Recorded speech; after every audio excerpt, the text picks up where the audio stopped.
चलिए हम आज हम लोग पढ़ेंगे बायोलॉजी, यानी जिसको बोलते हैं जीव विज्ञान। पाठ 1 पढ़ेंगे। पाठ का नाम है जैव प्रक्रम। क्या पढ़ना हम लोग को? बायोलॉजी पढ़ना है क्लास 10th के लिए। किसके लिए? क्लास 10th के लिए। सबसे पहले हम लोग नॉलेज लेंगे।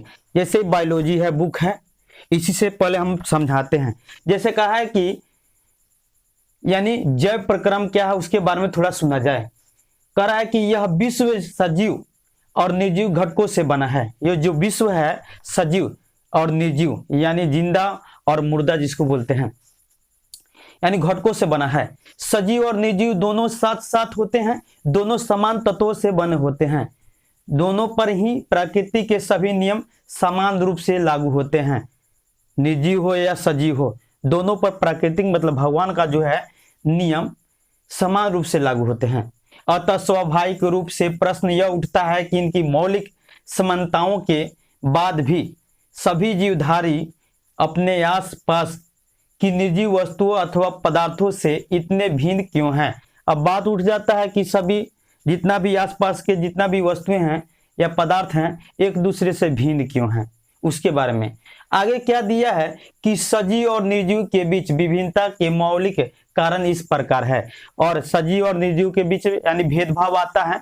तो सुना जाए, पहला पॉइंट क्या दिया कि सजीवों में संगठन के विभिन्न स्तर पाए जाते हैं और सजीव में संगठन के विभिन्न स्तर पाए जाते हैं। क्या है? सजीव जो होते हैं सरल भी हो सकते हैं, जटिल भी हो सकते हैं। और सरल जीव प्राय एक कोशिकीय होते हैं। ये एक कोशिकीय सूक्ष्म जीव अत्यंत सूक्ष्म घटकों से बने होते हैं। आगे क्या कहा है कि ऊतक के बारे में। ऊतक किसे कहते हैं? तो कहा गया है कि समान कोशिकाएं ऐसे समूहों की रचना करती है जो अलग अलग कार्यों के लिए विशिष्ट होते हैं, उन्हें ही ऊतक कहा जाता है। देखो मेन बात है कि ऊतक से क्या बनता है? तो ऊतक से अंग बनता है। क्या बनता है? ऊतक से अंग बनता है। और अंगों से क्या? अंग तंत्र बनता है। सजीवों में विशिष्ट लैक्षिक यानी जैविक लक्षण पाए जाते हैं। सजीव में क्या है? बहुत से लक्षण पाए जाते हैं। तो सजीव क्या क्या कार्य करता है? तो सुना जाए, भोजन ग्रहण करना सजीव ग्रहण करता है। क्या निर्जीव करता है? नहीं करता है। सजीव भोजन ग्रहण करता है।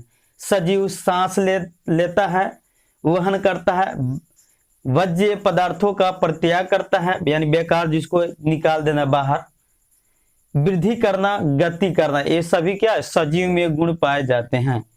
पौधों में हम गति के अलावा सभी लक्षण पाते हैं और पौधे में गति नहीं करता है लेकिन और सब लक्षण पौधे में क्या होता है? पाया जाता है। वे हरे होते हैं क्योंकि किसके कारण हरे होते हैं? तो पर्णहरित के कारण हरे होते हैं। किसके कारण? पर्णहरित के कारण पौधे ये हरे होते हैं। मौलिक रूप से पौधों की रचना भी अणुओं से ही हुई है। अणु सदा गतिशील होते हैं। अणु क्या होते हैं? सदा क्या होते हैं? गतिशील होते हैं। अणु क्या होते हैं? सदा गतिशील होते हैं। हम कहते हैं कि पौधे में आंतरिक गतियां होती है और पौधे में अंदर अंदर जैसे वृद्धि होना आंतरिक गतियां कहलाती है, बाह्य वृद्धि होती है। जैसे देखा जाए ना, जैसे हम लज्जवंती के पौधा यानी लज्जवनी जिसको गांव में बोलते हैं कि पत्तियों का मुरझाना यानी छुआ जाता तो मुरझा जाता है, हमें स्पष्ट दिखाई पड़ती है, परंतु विषाणुओं में गति केवल तब दिखाई पड़ती है जब वे किसी दूसरे जीव के शरीर में होते हैं। अब देखो विषाणु कब गति नजर में आएगा? तो जब किसी जीव के शरीर में जब प्रवेश किया रहेगा तभी गति नजर में आएगा। वे केवल संक्रमण के समय सजीव प्रतीत होते हैं। यही कारण है कि विषाणुओं के सजीव होने अथवा निर्जीव होने पर अभी तक विवाद है कि विषाणु सजीव है या निर्जीव है। इस बात को लेकर अभी तक क्या है? विवाद चल रहा है।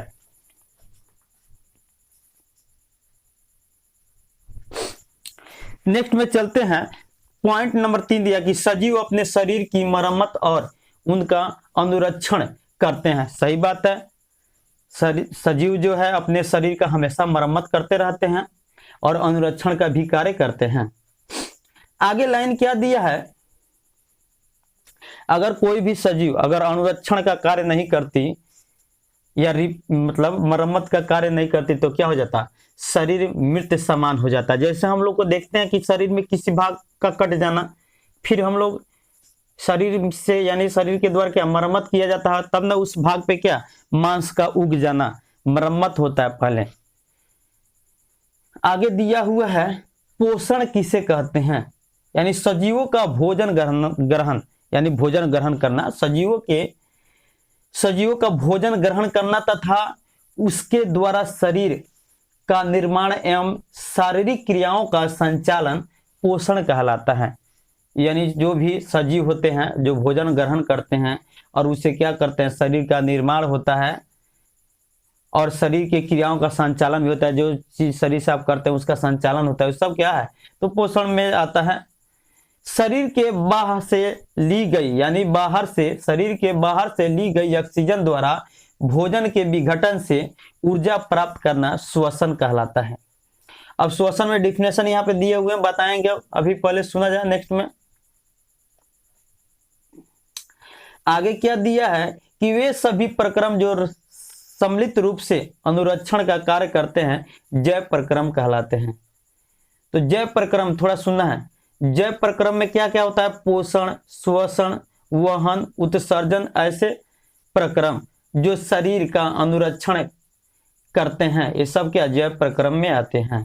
जैसे थोड़ा सुन लिया जाए, क्वेश्चन में चलते हैं। करा कि उत्कों से क्या बनते हैं, अभी पढ़ाए थे, उत्कों से अंग बनते हैं और अंग से अंग यानी अंग से क्या बनते हैं, अंग तंत्र बनते हैं।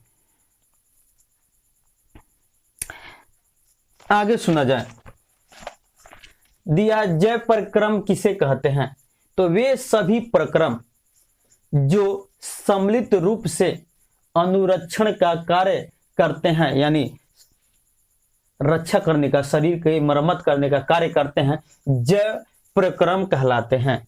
आगे दिया कि जैव प्रक्रियाएं किसे कहते हैं, तो जीवधारियों यानी जीव जंतु में जीवधारियों के शरीरों में होने वाली वे सभी प्रक्रियाएं जिनके कारण उनका अस्तित्व कायम रहता है, यानी जीवधारी जिसके कारण जीवित रहते हैं, जो भी प्रक्रिया से चले शरीर में और उससे क्या उसका अस्तित्व बना रहे इस दुनिया में यानी जिंदा रहे, वो सब क्या कहलाते हैं, जैव प्रक्रियाएं कहलाती है। आगे दिया है जैसे में पोषण दिया है, प्रकाश संश्लेषण, जैसे पेड़ पौधे प्रकाश संश्लेषण द्वारा, श्वसन पदार्थों का आंतरिक परिवहन, अंदर पदार्थ को ढो कर ले जाना, उत्सर्जन जनन नियंत्रण और समन्वयन। आगे दिया श्वसन किसे कहते हैं, शरीर के बाहर से ली गई यानी बाहर से जो लेते हैं ऑक्सीजन द्वारा, जो हम लोग ऑक्सीजन लेते हैं, भोजन के विघटन, भोजन को यानी तोड़ना, विघटन से ऊर्जा प्राप्त करना श्वसन कहलाता है। जब हम लोग ऑक्सीजन बाहर से हम लोग क्या करते हैं, शरीर के बाहर से ली गई ऑक्सीजन लेते हैं तो उसको क्या करते हैं, इसी के सहयोग से हम लोग जो कार्बोहाइड्रेट कहते हैं, भोजन को टूट जाना, विघटित हो जाना, विघटित होने के बाद हम लोग को ऊर्जा मिलता है, तो जो ऊर्जा प्राप्त होता है उसी को हम लोग क्या कहते हैं, श्वसन कहते हैं।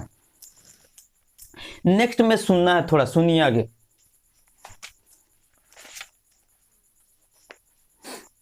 कह रहा है जीव विज्ञान की वह शाखा जिसके अंतर्गत जैव प्रक्रियाओं का अध्ययन किया जाता है शरीर क्रिया विज्ञान कहलाता है। और कह रहा है कि शरीर क्रिया विज्ञान को कितने भागों में बांटा गया है, शरीर क्रिया विज्ञान को कितने भागों में बांटा गया है, तो 2 भागों में बांटा गया है।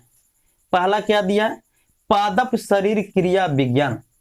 पादप में क्या पढ़ते हैं, पेड़ पौधे के बारे में हम लोग अध्ययन करेंगे, पादप मतलब पेड़ पौधा होता है। और दूसरा दिया है जंतु शरीर क्रिया विज्ञान, जिसमें जंतुओं के बारे में हम लोग अध्ययन करेंगे। चलिए इसके बाद नेक्स्ट भाग में हम बायोलॉजी को पढ़ाएंगे। पहले इसको नोटबुक में डाल दीजिए, हट जाते हैं, टोटल देख लीजिए क्वेश्चन और इसको नोटबुक में डालते चलिए, पढ़ते चलता रहेगा। ऑब्जेक्टिव के साथ साथ सब्जेक्टिव भी चलता रहेगा।